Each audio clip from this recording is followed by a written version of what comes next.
I'm 36 years old from Colorado.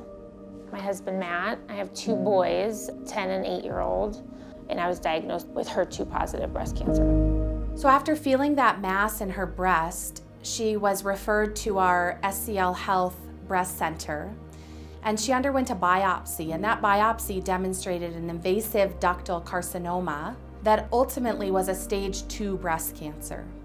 The cancer word is a super scary word to hear, but obviously with having 2 young kids, that scared me the worst. But after I had a chance to talk to the doctor and everything, I feel like the more you're informed, the easier it is to handle.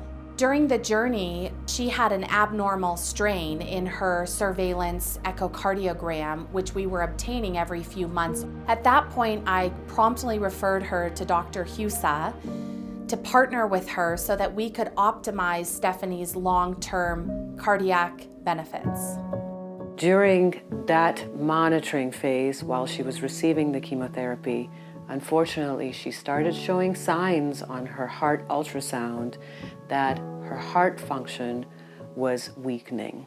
And it was very subtle signs seen early and caught early with the use of technology that we now have, something called strain, in which we detect heart weakening prior to even it showing up with full issues with heart function. So thankfully for Stephanie, she was identified early. She just broke down everything for me and explained everything really well on why they were doing what they were doing and what was happening and what kind of trial and error to do with the medicine. So I saw her in June, initiated medical therapy for her, but I was adamant about continuing her on chemotherapeutic drugs so that we can provide her with a cure for her breast cancer early.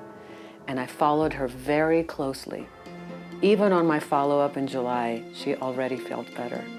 The heart racing went away, the fatigue was improved, she really tolerated our medications well, and then on follow-up ultrasounds, we started seeing that her issues with the heart function were already getting better.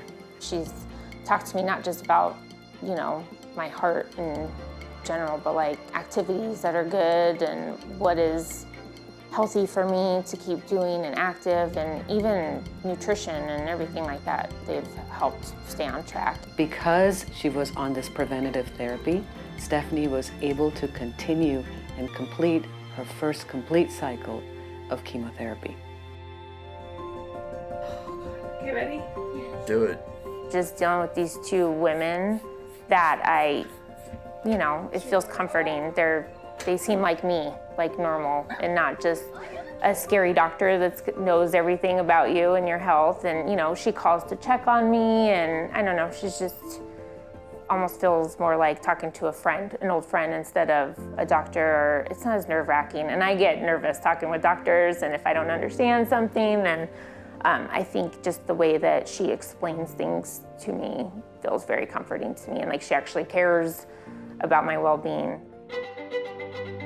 She has a lot of things that make her special and important. And on breast cancer journeys, to be supported by your physician, not only checking to make sure you're physically okay and your labs look okay and your diagnostics look okay, but also to check in to see how she is doing. We have an oncology social work program that's very robust, with a mindfulness-based resiliency training program, meditation programs. We have an oncology dietitian. We have oncology physical therapy to help encourage exercise. All of these modalities help patients get to cure and help patients through the journey that's very difficult with the treatments for breast cancer. Trying to have the best, healthiest lifestyle I can have so I can be here as long as I can with my kids and my family. That's the most important goal for me. And I think that they did a really good job doing that.